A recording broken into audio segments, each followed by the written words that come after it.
오늘 오후부터 2박 3일 동안 전교인 수양회를 가게 됩니다. 우리 청년들이 많이 고생해 주셨는데요. 감사하고요. 지금도 저는 교회 하면은요 떠오르는 추억이 있어요. 주일학교 때 교회 가서 간식 먹고 영화 봤던 기억인데요.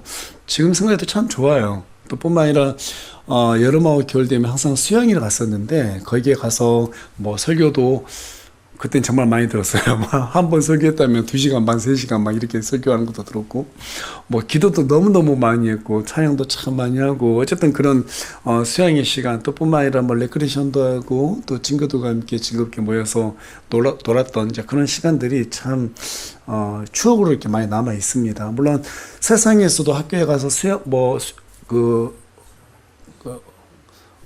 수학여행? 그쵸? 수학여행 이런 데도 가고 많이 이렇게 놀았는데, 제 기억에는 교회가 가장, 좀 많이 추억으로 남아 있습니다. 그래서 그런지 저는, 행복한 추억이 많은 교회가 또 계속해서 행복해지는 교회, 또 좋은 교회가 될 수 있다라고 저는 그렇게 생각을 합니다. 왜냐하면 제가 그런 추억을 갖고 있기 때문에 저도 우리 교회의 지체들에게 그런 좀 행복한 마음을 제가 가졌던 그런 마음을 좀 가지게 해주고 싶은 마음이 들거든요. 그래서 1세대가 좋은 추억을 가지면 다음 세대들에게도 좋은 추억을 만들어 주려고 할 것이기 때문에 좋은 교회가 될 것이다. 이렇게 저는 생각합니다. 그렇게 해서 그래서 이제 넉넉하진 않지만 매년마다 1년에 한두 번은 전교인이 부담 없이 모여서 진회식도 하고 또 쾌적한 공간에서 맛있는 음식도 먹고 말씀도 나누고 즐겁게 어울려서 교제하는 시간을 이렇게 갖고 있습니다. 하나님의 자녀들이 하나님의 이름으로 하나님 안에서 함께 모인다고 하는 것은 정말 소중한 일입니다. 그 소중함을 알게 된 시편 기자는 오늘 시편 133편을 통해서 모든 형제들이 함께 이 기쁨을 나누고자 하는 마음에서 이 내용을 기록을 했습니다. 비록 3구절밖에 안 되는 짧은 시이긴 하지만 이 시편에는 하나님의 뜻과 기쁨이 계시와 함께 잘 반영되어 있어요. 그런 의미에서 우리가 다시 한번 좀 읽어봤으면 좋겠습니다. 시작. 보라, 형제들이 하나가 되어 동거함이 어찌 그리 좋으며 어찌 그리 기쁜가. 그것은 마치 머리 위에 기중한 기름 곧 수염 위로 바로 아론의 수염 위로 흘러내려 그의 옷자락까지 내려간 기름 같고 헤르몬의 이슬과 시온의 산들이 내린 이슬 같도다. 이는 주께서 복 곧 영원 무궁한 생명을 거기에서 명령하셨기 때문이라. 예, 여러분 세상 사람들은요 이 땅에서 더 많은 것들을 소유하기 위해서 자신들이 원하는 것들을 이루기 위해서 서로 연합을 합니다. 하지만 그 안에는 소망이 없어요. 때문에 이익이 닿으면 흩어지고 목적이 닿으면 갈라지는 것이 일반이죠. 하지만 교회의 형제연합, 이 형제연합은 하나님 안에서 한 생명으로 하나가 되는 것이기 때문에 절망 속에서도 소망을 주고 죽음 앞에서도 용기를 주는 평안과 기쁨이 있습니다. 여러분 믿으세요? 예, 그 평안과 기쁨은 각 개인이 혼자 있을 때 받을 수 있는 그러한 복이 아니에요. 지체들이 서로 하나님의 뜻을 위해서 하나로 이렇게 모였을 때, 연합이 됐을 때 누릴 수 있는 복이라고 오늘 본문 시편 133편 우리에게 말해주고 있습니다. 어떤 사람들은 예수님 믿고 구원받았으면 되는 거 아니냐, 뭐 꼭 교회 다녀야 되느냐, 혼자 뭐 신앙생활 잘하면 되잖아, 착하게 살면 되잖아, 이렇게 말씀하시는 분들도 간혹 있습니다. 예, 물론 여러분 예수님 믿으면은요 교회 안 다니도 구원은 받아요. 맞죠? 하지만 앞에서 말씀드린 연합의 복은 받아 누릴 수가 없습니다. 오히려 성경은 그리스도의 심판석에서 각자가 자기 몸으로 행한 대로 심판을 받게 되어 있다고 고린도후서 5장 10절을 통해서 우리에게 경고해주고 있습니다. 그때 심판이 아닌 보상을 얻으려면 혼자서 신앙생활을 하는 것이 아니라 주님의 뜻을 이루기 위해서 믿음의 형제들이 그리스도 안에서 하나로 연합을 해나가야 하는 거예요. 여러분 지금 이 시간에도 마귀들은 이 교회들을 방해하기 위해서 얼마나 단단하게 연합하고 있는지 몰라요. 그렇죠? 그래서 주님은 우리가 하나로 연합해서 마귀를 대적하고 하늘의 왕국이 이 땅에 세워지기를 원합니다. 그렇게 했을 때 우리 하나님께서는 영원 무궁한 생명의 복을 주시겠다라고 우리에게 약속하셨어요. 그래서 오늘은 연합의 축복이라는 주제를 가지고 여러분과 함께 말씀을 나누기 원합니다. 오늘 말씀 나눌 때 형제 자매가 모이는데 힘쓰는 것이 하나님 앞에서 얼마나 큰 기쁨이 되고 축복이 되는지 바로 알고 그 축복을 받아 누리는 귀한 은혜의 시간이 되기를 간절히 소망합니다. 오늘 본문이 있는 시편 133편은 다윗이 지은 시로 알려져 있습니다.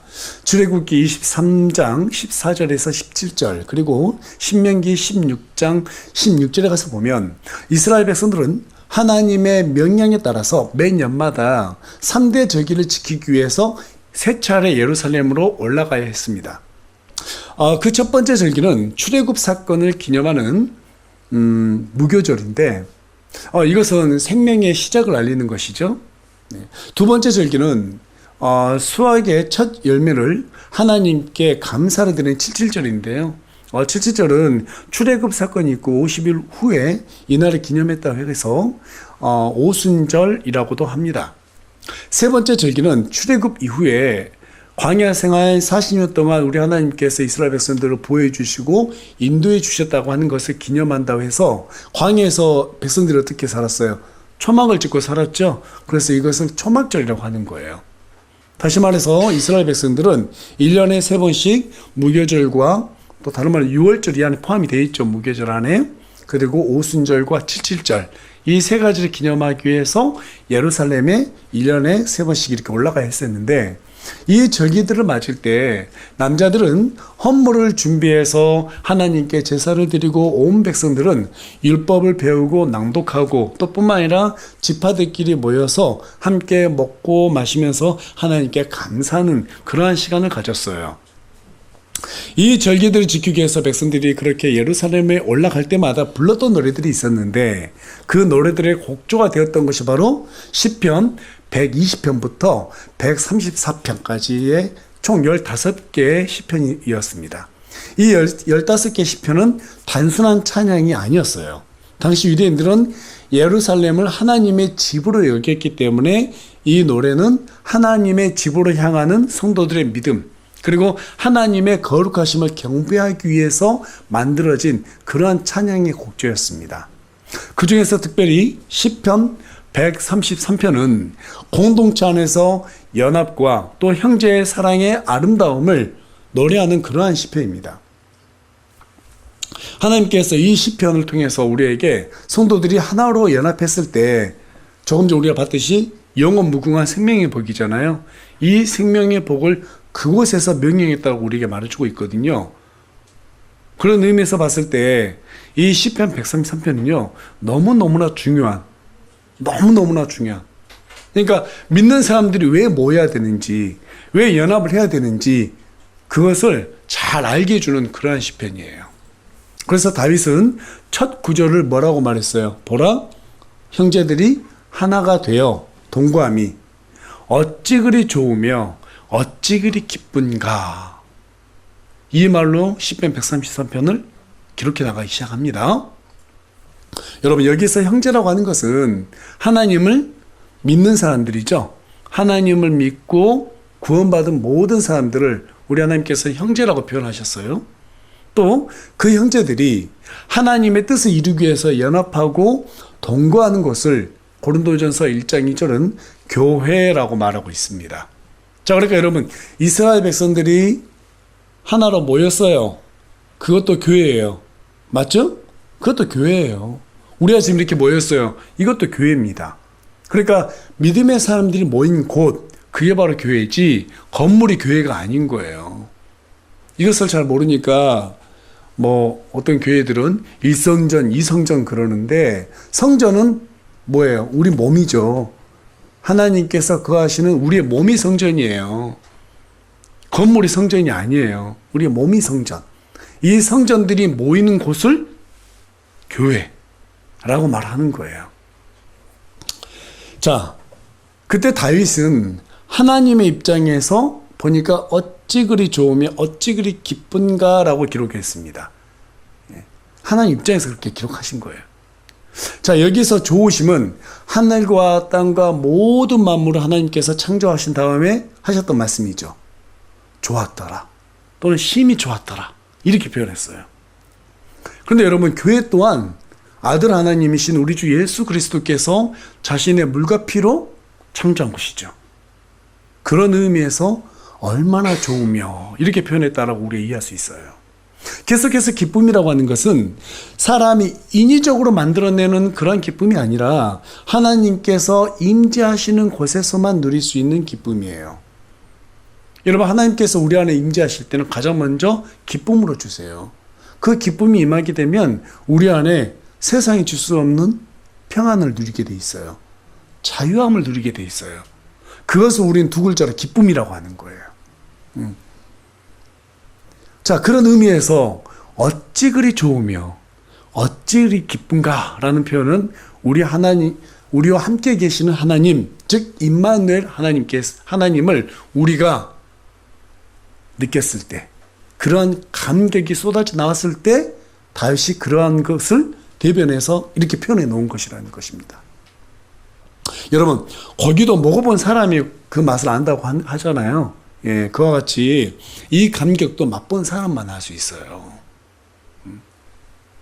그러니까 이 감격을 모르는 사람들은요, 왜 저렇게 하나님한테 열심히 하지? 왜 그렇게 교회를 열심히 다녀? 왜 그렇게 교회 가서 기도를 열심히 해? 왜 그렇게 헌금을 하지? 막 이런 생각들이 있잖아요. 하게 돼 있어요. 그러니까 적당히 좀 하면 되지. 적당히. 근데 여러분, 술도 적당히 하면 되잖아요. 담배도 적당히 하면 되잖아요. 그쵸?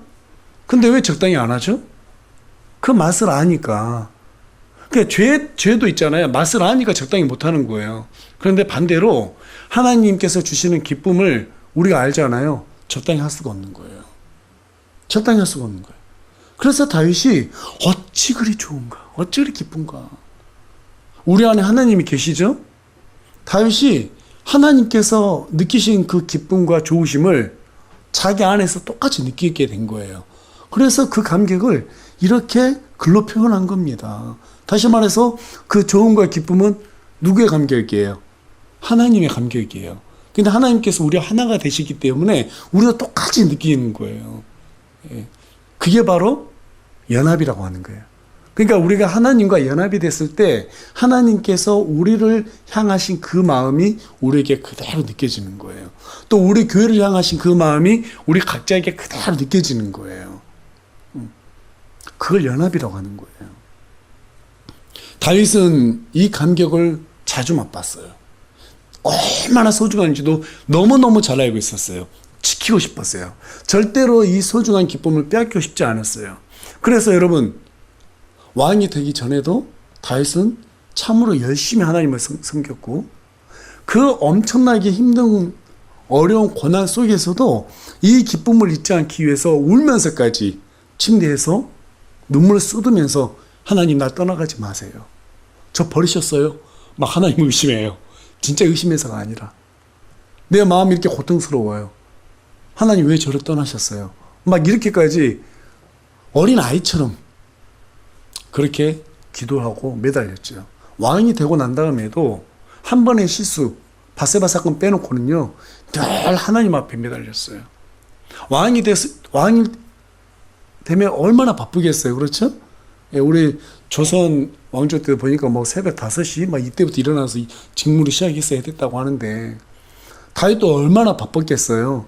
그럼에도 불구하고 하나님께 기도하고 시편을 쓰는 걸 게을리하지 않았어요. 늘 하나님 앞에 매달려 있었어요. 늘 하나님 앞에 매달려 있었어요. 틈만 나면 시편을 기록하면서 하나님을 찬양했습니다. 사도 바울 역시 하나님을 경험하면서 그 기쁨의 소중함을 너무나도 잘 알고 있었기 때문에 우리 교회들도 그 기쁨을 잘 소중하게 간직하길 바랬습니다. 그래서 사도 바울이 뭐라고 우리에게 권면의 말씀을 주셨는가? 우리 다 같이 히브리서 10장 25절 말씀 한 목소리 읽겠습니다. 시작. 어떤 사람들의 습관과 같이 우리와 함께 모이는 일을 피하지 말고 서로 권면하되 그날이 다가옴을 너희가 볼수록 더욱더 그리하자. 모이라는 말이에요. 자꾸 모임을 피하는 그런 습관을 갖지 말라는 거예요. 여러분, 교회는 모이는 곳이죠.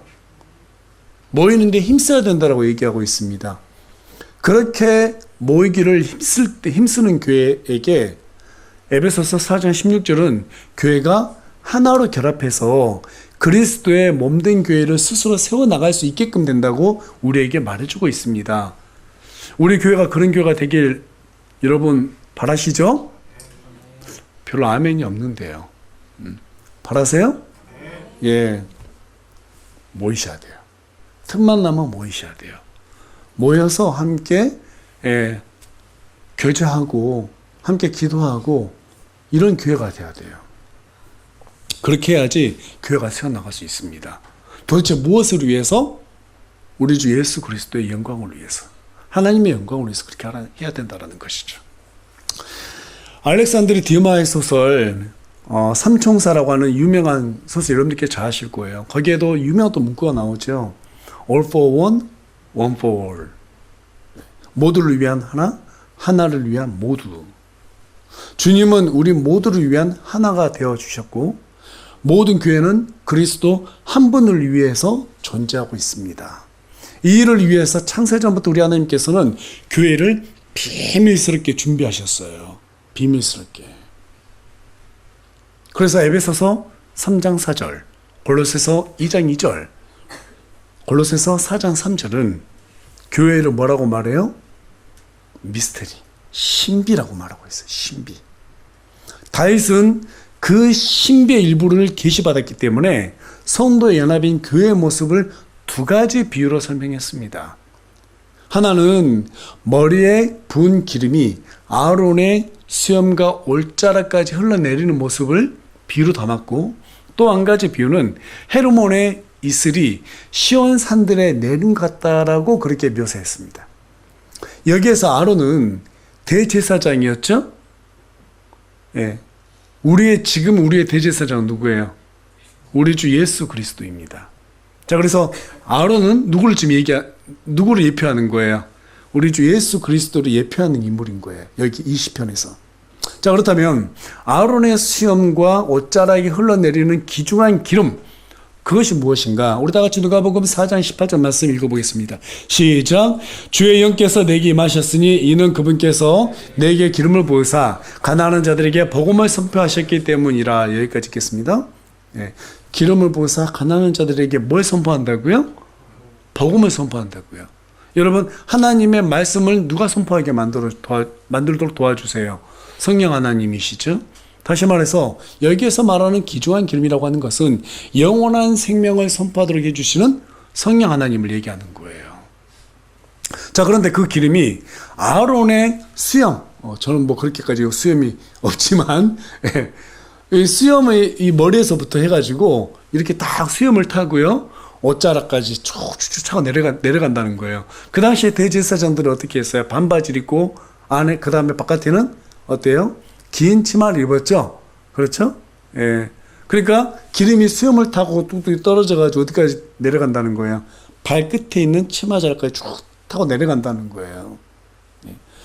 자, 여러분, 성경에서 수염은요, 남성의 성숙함과 존엄함을 상징하기 때문에 레위기 19장 27절에서 보게 되면 우리 하나님께서는 이스라엘 남자들에게 수염을 마음대로 깎거나 훼손하지 말라고 하셨어요. 바로 이렇게 수염이라고 하는 것은 남자의 어떤 성숙함과 존엄함을 상징하기 때문입니다. 자, 그런데 이 아론의 옷자락을 통해서 이렇게 내려간다는 것은, 자, 다시 한번 말씀드리지만 아론은 누굴 상징한다고 그랬어요? 우리 주 예수 그리스도를 상징한다고 그랬죠? 자, 그러면 이 수염은 지금 머리에 있잖아요. 그렇죠? 예수 그리스도께서 신약에서는 교회에 뭐라고 말해요? 머리라고 표현하고 있어요. 그래서 아론의 머리, 즉 이 수염에서 성령의 기름 부음이 임해요. 그러면 옷자락은 몸이죠.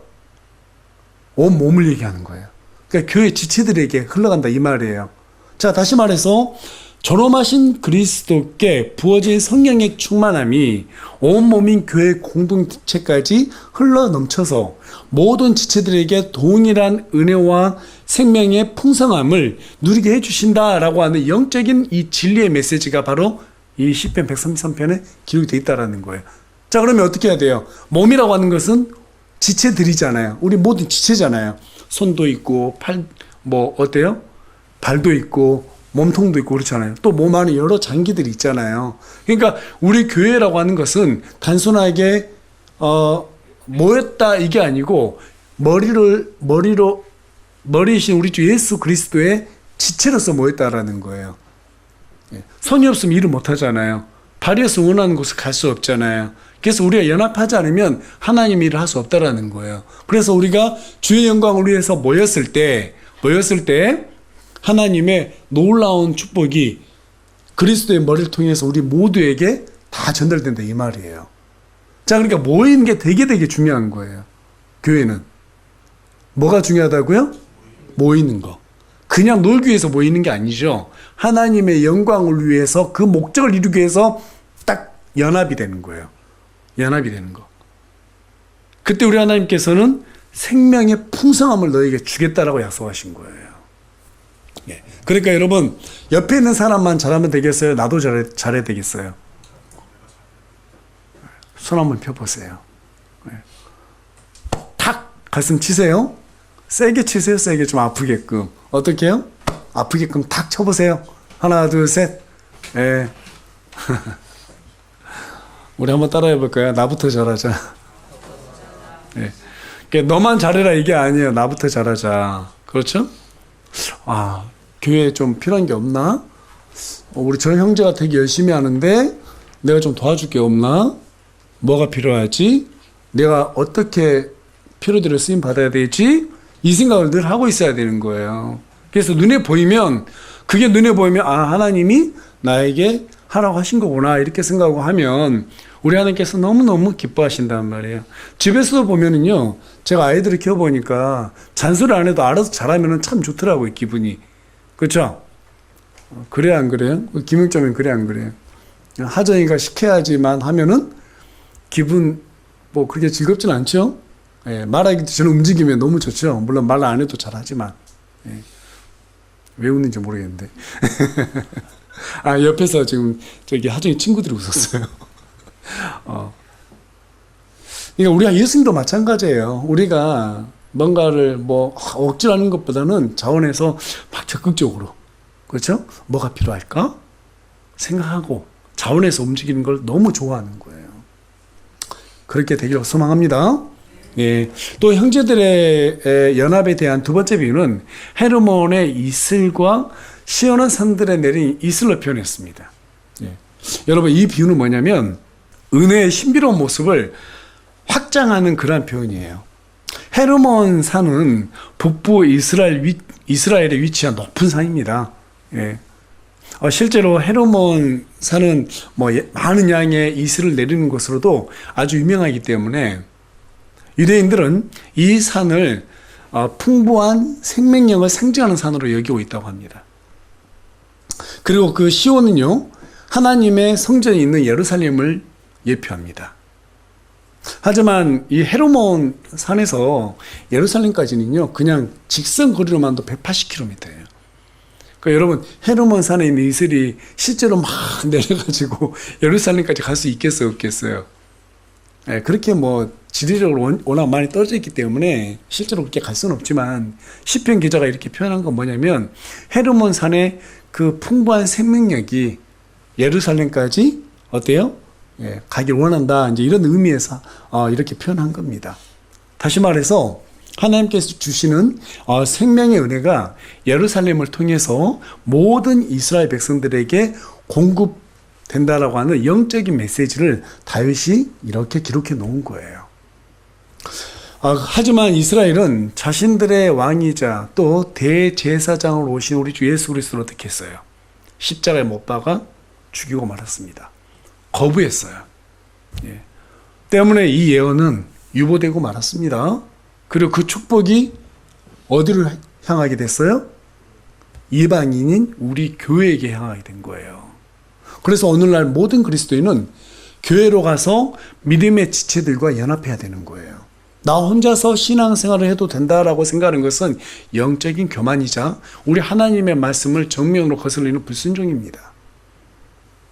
오늘날 많은 사람들이 이 중요한 명령을 저버리고 있어요. 되게 개인주의가 팽배해지고요. 또 신앙생활도 이기적으로 생각을 합니다. 교회 가서 나 상처받았어. 그래서 난 안 갈 거야. 하는 가난한 교인들이 지금 엄청 난다고 하죠. 이제는 뭐 유튜브 그 영상으로 보고 나 예배 드렸어. 착 누워가지고요. 씻지도 않고 쳐다보고 마음의 양심만 좀 가책만 덜어내려고 그렇게 예배 드린 사람들이 너무나 많습니다. 그런데 여러분, 우리 하나님께서 우리에게 어떻게 예배하라고 그랬어요? 살아있는 희생물로 우리의 몸을 드리라고 그랬죠. 그러니까 현장으로 와야 되는 거예요. 이건 예배 드린 게 아니라 예배를 구경하는 거예요. 하나님께서는 예배 드린 것도 중요하지만 함께 예배 드린 걸 훨씬 소중하게 여기시고 또 함께 예배 드리고 교제하는 것도 너무너무 중요하게 생각하세요. 혼자 예배 보는 거? 이건 예배가 아닙니다, 여러분. 오늘날 이 코로나 사태 이후에 사람들이 양심의 가책을 뭐 덜어내기 위한 수단으로 그렇게 이용하고 있고 또 실제로 뭐 요즘은 인터넷 교회도 있다면서요. 하나님 원하는 교회가 아니에요. 그건 정말 잘못된 거예요. 정말 잘못된 거예요. 하나님을 사랑한다고 100번 1000번 고백하는 사람이라면 연합을 해야 돼요. 교회로 당장 나가서 연합해야 돼요. 나 교회 안 나가. 가난한 성도야. 그거 정말 잘못된 겁니다. 어떻게든 교회로 나가야 됩니다. 여기서 좀 상처받으면 어때요? 사람들 모인 곳 다 상처받죠. 여러분, 직장 다니 생활하면 상처 안 받나요? 상처받잖아요. 그렇죠? 사람들 갈등 일어나잖아요. 갈등 없는 곳이 어디 있어요? 가족끼리도 갈등이 있는데. 다 갈등이 있죠. 사람 사는 곳은. 참 신기해요. 교회는 갈등 생기면 바로바로 떠나가고 직장 또 안 떠나가요. 왜? 돈이 나오니까. 그러면서도 하나님 사랑한다. 말이 안 되는 거예요. 정말 우리가 하나님을 사랑한다고 한다면은요, 하나님 사랑해요 100번 1000번 그렇게 고백만 할 것이 아니라 하나님의 명령에 따라서 교회로 나가서 연합해야 되는 거예요. 지체들과 함께 연합해야 되는 거예요. 그래서 이 생명의 복음이 많은 사람들에게 전파될 수 있도록 힘을 써야 되는 거예요. 그것을 하나님께서 훨씬 더 좋아하고 기뻐하세요. 믿으십니까? 예.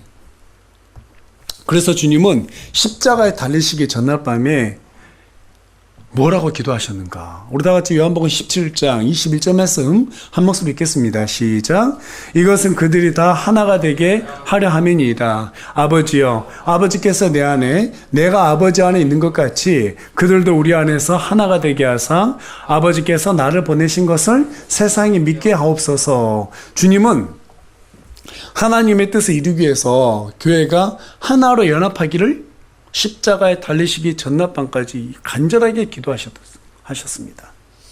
따라서 시편 133편은 신약교회의 영적인 연합과 소명을 우리에게 직접적으로 예표하고 있는 그러한 구절이에요. 그렇게 연합하기 위해서 우리에게 어떤 노력이 필요할까요? 에베소서 4장 3절 말씀입니다. 함께 읽습니다. 시작.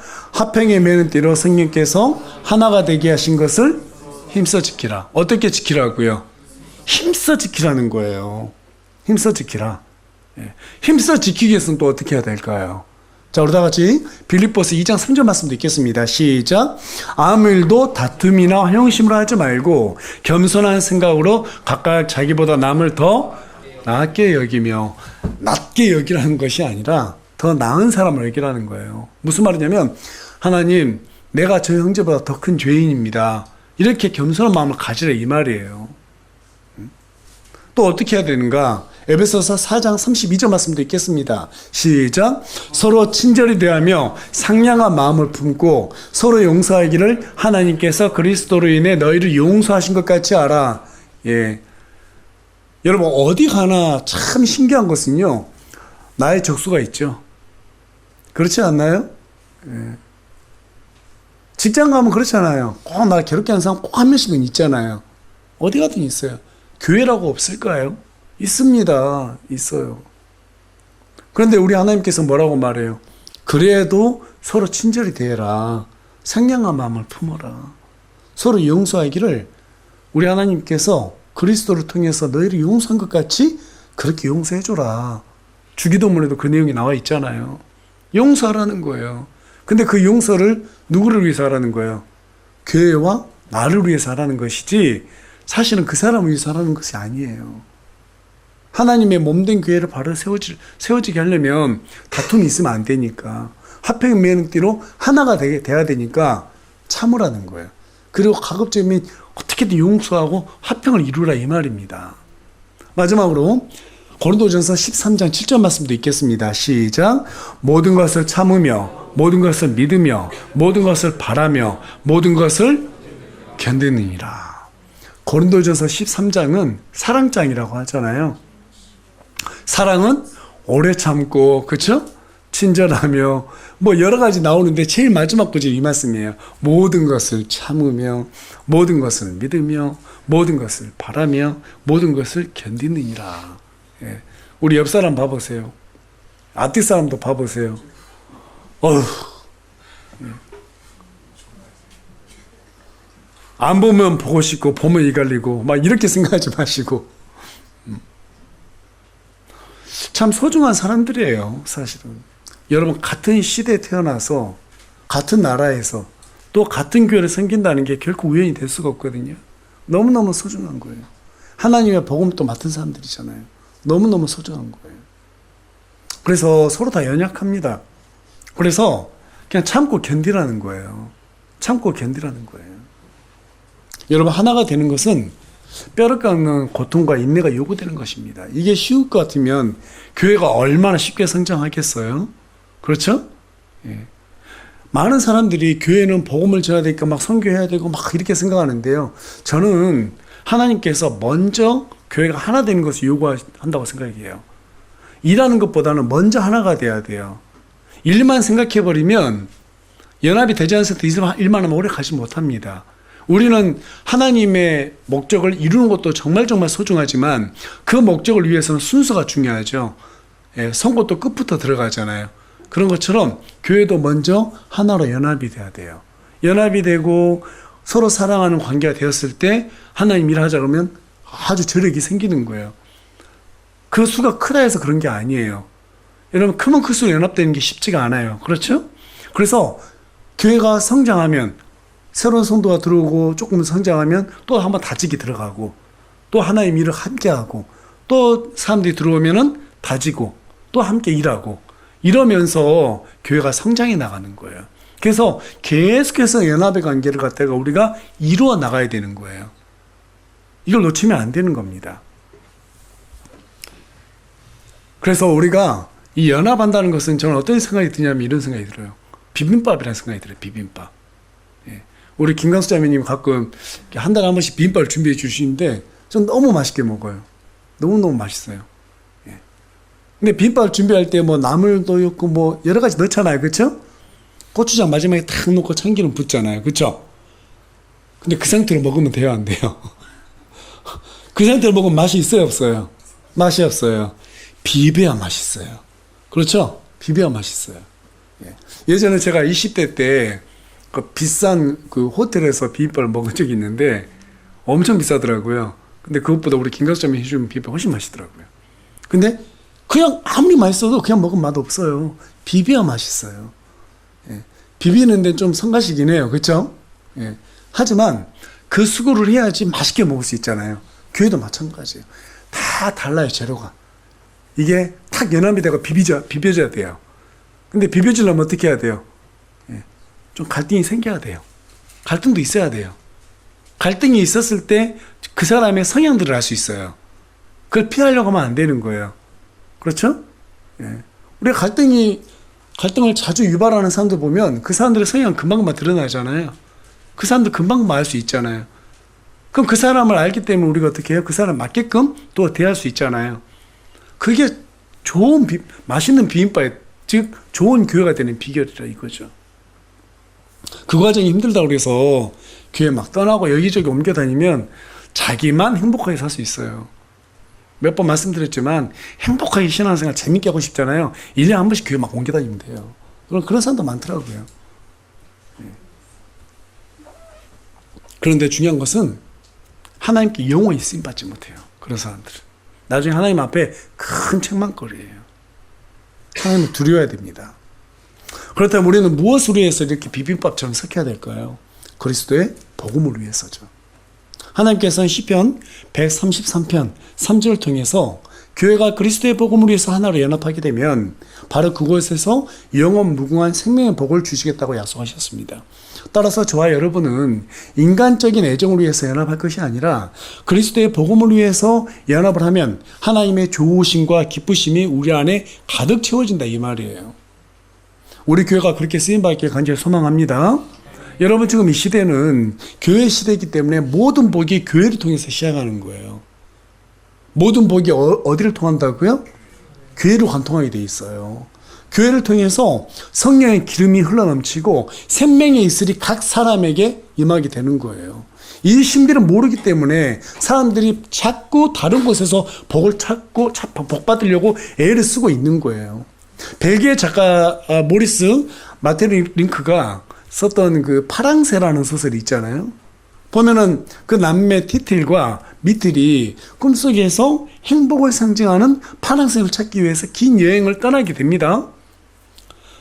추억의 나라와 밤의 궁전과 미래의 나라, 여기저기 막 신비한 세계를 돌아다니면서 파랑새를 찾았는데 그 어디에서도 찾지 못하는 거예요. 그리고 나중에 실망한 채로 집에 돌아와 보니까 집 안에 있는 새장 안에 파랑새를 발견하게 되죠. 무슨 말이에요? 파랑새가 멀리 있다고 생각했는데 실제로 파랑새는 어디 있다라는 거예요? 가까이 있다라는 거예요. 너무너무 가까이 있다라는 거예요. 여러분, 하나님의 복도 멀리 있지 않아요. 가까이 있어요. 그래서 제가 여러분들께 앞뒤 옆사람 보라고 한 거예요. 우리가 날마다 오가는 이 교회, 이 지체들 속에 하나님의 복이 전부 다 기회로 남겨져 있는 거예요. 복이라고 하는 것은 전능하신 하나님 우리 함께 해주시는 거예요. 그런데 우리 하나님께서 지체들을 섬기는 게 교회를 세우는 것이기 때문에 그 일을 잘하면 복을 주겠다라는 거예요. 멀리서 찾아갈 게 없습니다. 그것을 경험했던 다윗은 뭐라고 말해요? 주는 나의 목자시니 내게 부족함이 없다라는 거예요. 부족함이 없다. 여러분, 이렇게 고백하려면 어떻게 해야 돼요? 교회를 잘 섬겨야 되는 거예요. 교회는 하나도 안 섬기고 복음도 안 전하면서 내게 부족함이 없다. 부족해요, 그 사람은. 부족하게끔 돼 있어요. 여러분, 부족함이 없는 하나님의 충만한 복을 받기를 원하세요? 예. 그리스도의 몸된 교회를 세우시면 됩니다. 거기에서 모든 복이 전부 다 하나님께서 약속이 돼 있어요. 뭐 세상에서 좋은 대학 가고 좋은 회사 취업하고 그 다음에 돈 많이 번다 해서 그게 복이냐? 아니에요. 그런 사람도 수도 없이 많이 봤는데요. 행복한 사람들 없더라고요. 여러분, 주님의 도구가 되시기 바랍니다. 하나님께서 여러분을 교회를 세우는 그런 도구로 쓰시기로 작정한다면 여러분에게 부족한 것이 절대로 있을 수가 없어요. 하나님께서 다 채워주세요. 믿으십니까? 예, 그것이 가장 큰 복이에요. 지체들을 섬기고 교회의 필요를 채우고 복음을 전하면 하나님께서 그 사람에게 기름을 붓는다는 거예요. 헤르몬 산에 있을처럼 생명의 은혜를 그 사람에게 부어준다는 거예요. 우리가 그것을 위해서 단단하게 연합하게 되면 우리 교회가 모두 다 그 복을 받게 된다는 거예요. 예. 오늘 이 시간 이후부터 잘 연합하시기 바랍니다. 저와 여러분, 그리고 옆에 있는 우리 앞뒤로 있는 지체들과 함께 잘 연합하세요. 비법밥처럼. 그래서 정말 하나님께 우리가 최고의 맛있는 비빔밥을 선물해 드렸으면 좋겠어요. 그런 우리 새우물 침례교회가 되기를 간절히 소망합니다.